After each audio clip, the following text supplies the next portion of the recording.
Une rivière qui coule par intermittence toutes les 15 minutes ou encore un temple bouddhiste creusé à même le flanc d'une montagne abrupte, croyez-moi, ce que ce drone a filmé va réellement vous choquer. Allez, on commence. Dissimulé sur la face abrupte d'une montagne de grès, voici les fabuleuses grottes de Meijishan. Une merveille située dans la province du Gansu, au nord-ouest de la Chine, et qui combine la splendeur de la nature sauvage à l'incroyable générosité humaine. Ces images, filmées au plus près à l'aide d'un drone, nous montrent ainsi ces surprenantes grottes creusées à même la roche par des ouvriers consciencieux et surtout bien téméraires. Le site ne compte ainsi pas moins de 194 grottes qui datent toutes de 1500 ans et où on retrouve quelques 7200 sculptures bouddhistes et plus de 1000 mètres carrés de peinture murale. Mais même si les archéologues ont pu dater avec une certaine précision ces cavernes suspendues en l'air, le mystère entourant leurs origines et leur utilisation est toujours aussi opaque. Nul n'a en effet pu expliquer pourquoi des moines bouddhistes se sont ainsi donné autant de mal pour aller construire un temple directement sur le flanc d'une falaise vertigineuse. Certains avancent l'hypothèse que cette curieuse architecture a été choisie pour des raisons de sécurité, car à l'époque la région grouillait de brigands et de bandits de grands chemins. Il est en effet totalement impensable de pénétrer dans ces grottes avec des chevaux ou même à pied avec des armures lourdes et encombrantes, puisque la seule issue est un étroit escalier en bois qui ne pourrait laisser passer qu'une seule personne à la fois. Quoi qu'il en soit, la beauté et le charme de cet endroit vous font vite tout oublier pour ne vous concentrer plus que sur une chose, l'admiration. Alors admirons, si vous voulez bien, ces splendides images et remercions le pilote de ce drone pour nous avoir ainsi offert un tel spectacle enchanteur. Direction maintenant le sud de l'Italie, dans le parc national du Pollino, situé à cheval entre les régions de Calabre et de Basilicate. C'est en effet dans ce parc partagé entre des forêts vierges et des monts rocailleux que notre drone a pu repérer un arbre vraiment pas comme les autres. Ce gigantesque pin de Bosnie que vous voyez sur ces images est très probablement le plus vieil arbre de tout le continent européen. Les scientifiques qui ont étudié affirment en effet qu'il serait âgé d'au moins 1230 ans et qu'il aurait germé pendant une période froide à l'époque médiévale. Cet arbre était donc déjà bien dressé et verdoyant au Moyen-Âge et a été le témoin silencieux et immobile en temps de guerre, temps de découverte et temps de progrès. Ce pin millénaire aurait ainsi été le contemporain de Charlemagne dans son jeune âge, et du haut de ses branches touffues, il a pu observer le long passage du temps et les tribulations de l'humanité au travers des âges. Les arbres peuvent en effet vivre pendant des millénaires, à moins d'être attaqués par les éléments ou des parasites, ou par des haches et des tronçonneuses. Ainsi, si ce majestueux pin a pu survivre pendant tous ces siècles, c'est principalement en raison de son isolement et de l'escarpement de l'endroit où il a poussé, ce qui l'a mis à l'abri du vent, du feu et des hommes. Véritable gardien de la mémoire, cet arbre nous rappelle à quel point nos vies sont courtes si on se compare à la sienne, et aussi que la plus insignifiante des graines peut un jour engendrer un géant millénaire.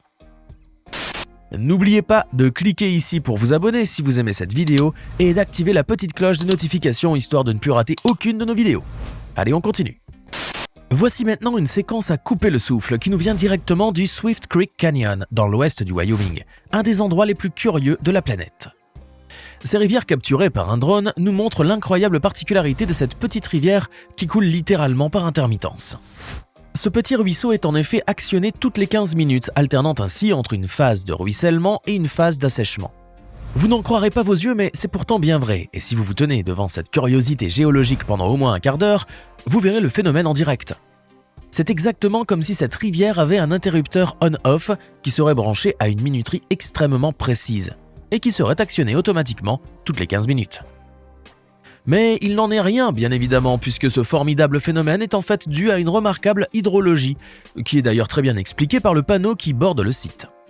Il s'agit en fait d'un réservoir principal souterrain, qui se remplit constamment puis déborde dans une sorte de siphon naturel, avant de ressortir, et ce à intervalles réguliers et constants. Allons voir maintenant ce que vient de découvrir notre petit drone quadrimoteur dans l'état du Rajasthan en Inde. Sur ces images en Full HD, vous pouvez voir se dresser les fortifications impavides de Bangar, un fort du XVIe siècle qui a remarquablement bien résisté aux ravages du temps et de l'érosion. L'architecture et l'agencement du site sont pratiquement identiques au grand palais des anciens Maharajas, hormis le fait que toutes les maisons n'ont pas de toit. Mais les similitudes s'arrêtent là, car le fort de Bangar est à ce jour considéré comme le lieu le plus hanté de tout le sous-continent indien. D'ailleurs, il y a même plusieurs pancartes entourant le site pour avertir les touristes et les riverains de ne pas pénétrer dans le fort ou ses environs une fois la nuit tombée.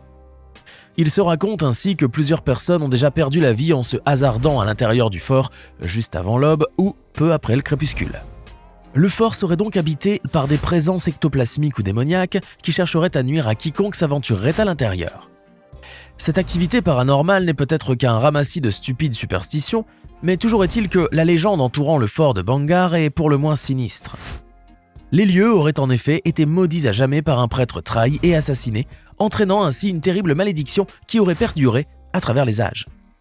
Difficile de croire en de telles inepties bien évidemment, mais cela n'enlève pourtant rien au charme pittoresque de cet endroit.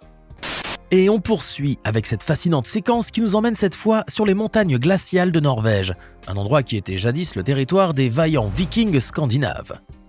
C'est en effet sur un versant de la montagne, dans un endroit surnommé Horse Ice Patch, que notre petit drone passe-partout a fait une bien étonnante découverte. Non, il ne s'agit pas du Yeti ou de l'abominable bonhomme de neige, et encore moins d'un vieux trésor enfoui dans la glace par le terrible Ragnar Lodbrok. Il s'agit plutôt d'une vieille sandale. Oui, vous avez très bien entendu, mais attention car ce n'est pas n'importe quelle sandale. Car celle-ci est vieille d'au moins 1700 ans puisque sa datation en radiocarbone le fait remonter à environ jusqu'à l'an 300 après Jésus-Christ.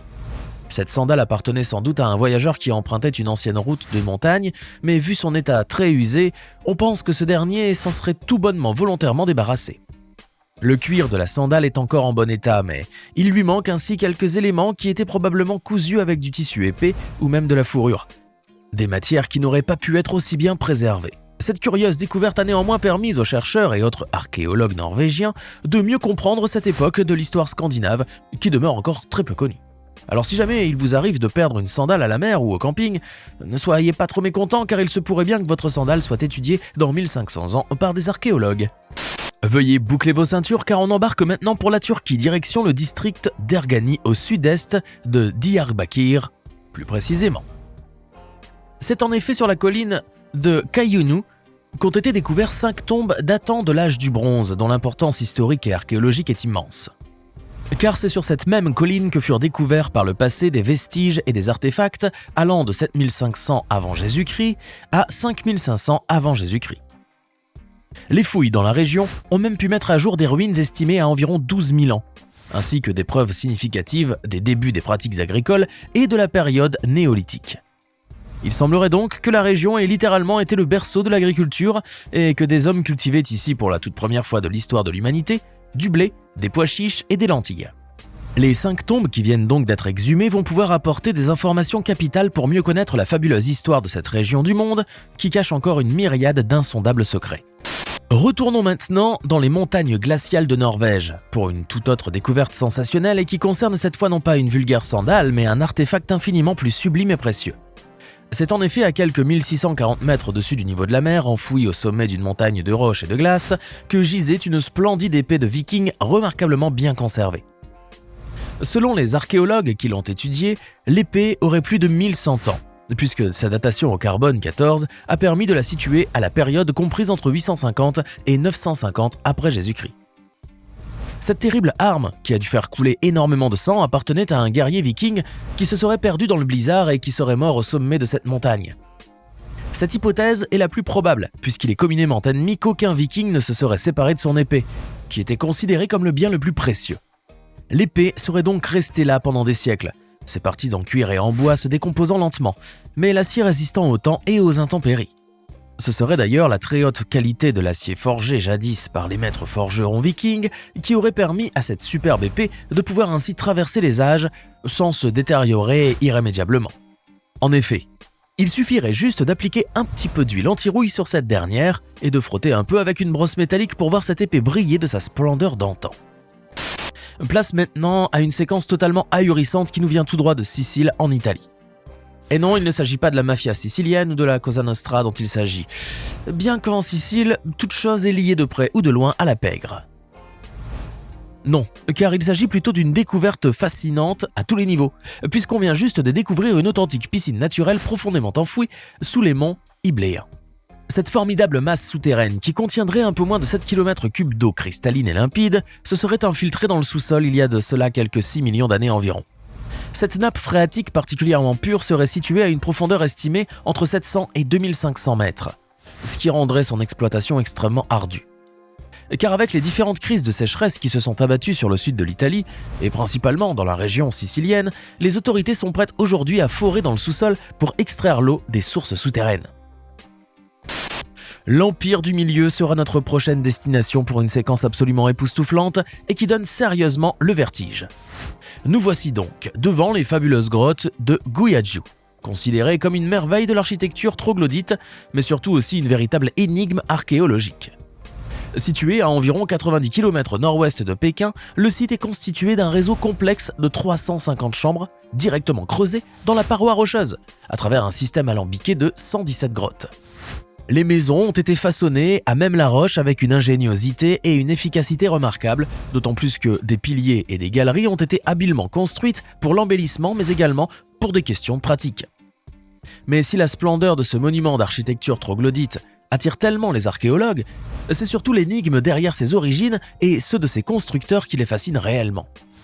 Le site remonterait ainsi, selon certains spécialistes, à plus de 18 000 ans. Ce qui, s'il s'avérait vrai, pourrait littéralement remettre en cause un grand pan de l'histoire de la région et de l'humanité tout entière. Et comme toujours sur votre chaîne YouTube préférée, nous vous avons réservé le meilleur pour la fin, avec cette séquence choc qui vous fera tomber de votre chaise. Les images haletantes que vous voyez sur vos écrans ont été filmées par un drone, et elles nous montrent ce qui est vraisemblablement des cercueils suspendus au-dessus du vide. Ce sont en effet de véritables cercueils avec des personnes mortes à l'intérieur, et que leurs proches ont décidé d'aller les suspendre sur le flanc d'une falaise. Aussi surprenant que ça peut vous paraître, ces gens croient ainsi honorer leurs morts, et c'est une pratique assez répandue en Chine, en Indonésie et même aux Philippines.